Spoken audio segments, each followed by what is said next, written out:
जरा सोचिए, एक ऐसा कैलेंडर जिसमें सिर्फ तारीखें ना हों, बल्कि कहानियों, रंगों और विश्वास का पूरा खजाना हो। आज हम भारत की इसी जीवंत सांस्कृतिक विरासत यानी इसके त्योहारों की दुनिया में उतर रहे हैं, ये समझने के लिए कि ये पर्व असल में भारत की आत्मा को कैसे परिभाषित करते हैं। और यही बात आज के हमारे पूरे डिस्कशन का बेस है। हम ये समझने की कोशिश करेंगे कि ये त्योहार कैलेंडर पर लिखी तारीखों से कहीं ज्यादा क्यों हैं। ये असल में वो धागे हैं जिनसे भारत का जटिल सामाजिक और सांस्कृतिक ताना बाना बुना जाता है। तो इस सफर में हम 4 मेन चीजों पर फोकस करेंगे। सबसे पहले बात करेंगे आस्था की, कि कैसे भक्ति बड़े बड़े उत्सवों को जन्म देती है। फिर हम प्रकृति और संस्कृति के कनेक्शन को देखेंगे। उसके बाद हम पर्यटन के एंगल का विश्लेषण करेंगे कि कैसे परंपरा एक आकर्षण बन जाती है।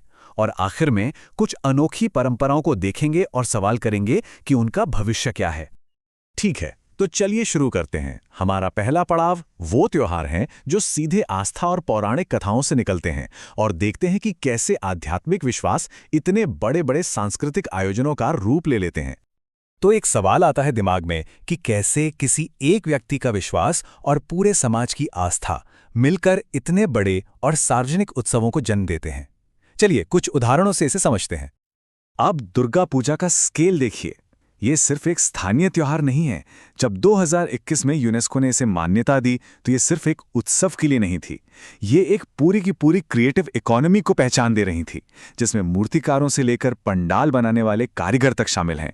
ये सब मिलकर कला, समुदाय और भक्ति का एक शक्तिशाली संगम बनाते हैं, और इसी को कहते हैं अमूर्त सांस्कृतिक विरासत। और फिर आती है लठमार होली, जो पौराणिक कथाओं का एक जीता जागता लाइव एक्शन वर्जन है। ये सिर्फ रंग खेलने के बारे में नहीं है, ये कहानी को जीने जैसा है। एक ऐसी परंपरा को निभाना जो सीधे भगवान कृष्ण और राधा के चंचल प्रेम से जुड़ी है। ये इतिहास को वर्तमान में लाने का एक बड़ा ही मजेदार और यादगार तरीका है। और ये फेस्टिवल शानदार ढंग से दिखाता है कि त्योहार सामाजिक सद्भाव के कितने शक्तिशाली प्रतीक हो सकते हैं। आगरा में सुलह कुल उत्सव सिर्फ एक इवेंट नहीं है, ये एक शक्तिशाली बयान है, खासकर आज के समय में।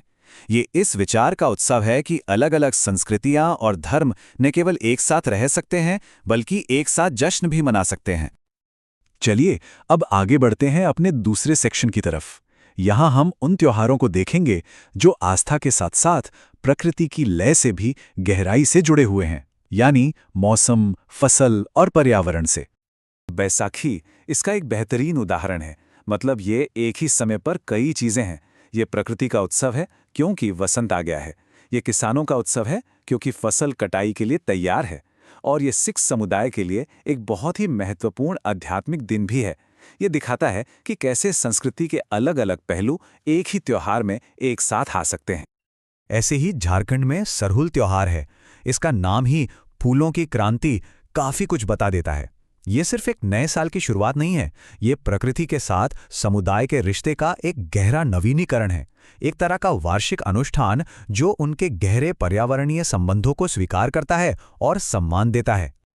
और उत्तराखंड का हरेला त्योहार इस विचार को और भी साफ कर देता है। जरा इस चार्ट पर नजर डालिए।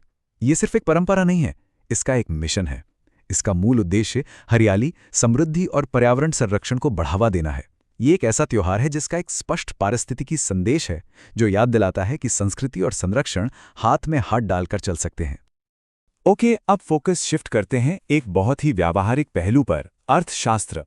अपने तीसरे सेक्शन में हम ये पता लगाएंगे कि कैसे इन गहरे सांस्कृतिक और प्राकृतिक त्योहारों को रणनीतिक रूप से बड़े बड़े पर्यटन आकर्षणों में बदल दिया गया है।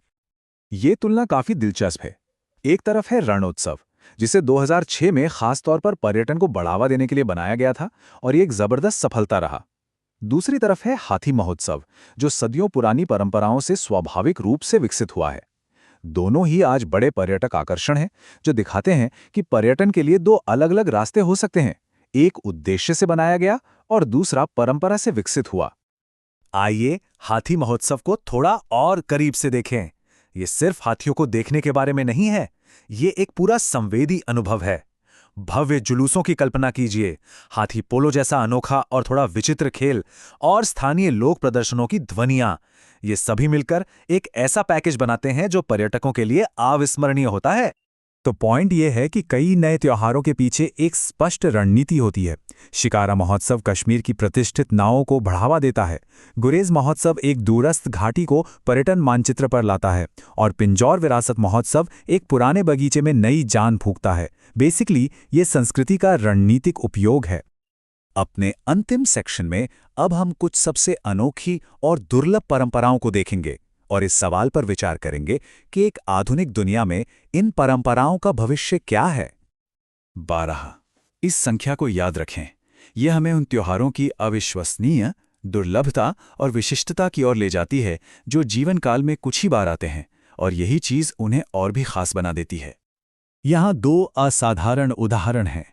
एक है लद्दाख का नारोपा महोत्सव, जिसे हिमालय का कुंभ कहा जाता है। ये एक विशाल आध्यात्मिक सभा है जो दुनिया भर से लोगों को आकर्षित करती है। और इसके बिल्कुल विपरीत झारखंड में है जनी शिकार, जो एक अत्यंत स्थानीय गहरी जड़ें जमा चुकी आदिवासी प्रथा है जहां महिलाएं शिकार की भूमिका निभाती हैं। ये भारतीय परंपराओं की अविश्वसनीय चौड़ाई को दर्शाता है, वैश्विक से लेकर अति स्थानीय तक। टुस्सू पर्व हमें ग्रामीण परंपराओं में समुदाय और विशेष रूप से महिलाओं की भूमिका की एक सुंदर झलक देता है। ये 1 महीने तक चलने वाला अनुष्ठान है जिसकी तैयारी का नेतृत्व अविवाहित लड़कियां करती हैं। तो ये सिर्फ एक त्योहार नहीं है, ये एक पीढ़ी से दूसरी पीढ़ी तक ज्ञान, कौशल और परंपरा का हस्तांतरण है। और ये चीज हमें एक महत्वपूर्ण प्रश्न पर लाती है जिस पर हम सभी को विचार करना चाहिए। क्या हमें इन अनूठी परंपराओं को केवल इतिहास के अंश के रूप में देखना चाहिए, जैसे म्यूजियम में रखी कोई चीज, या क्या वे सांस्कृतिक और आर्थिक विकास के लिए नए अवसर प्रस्तुत करते हैं, खासकर पर्यटन के माध्यम से?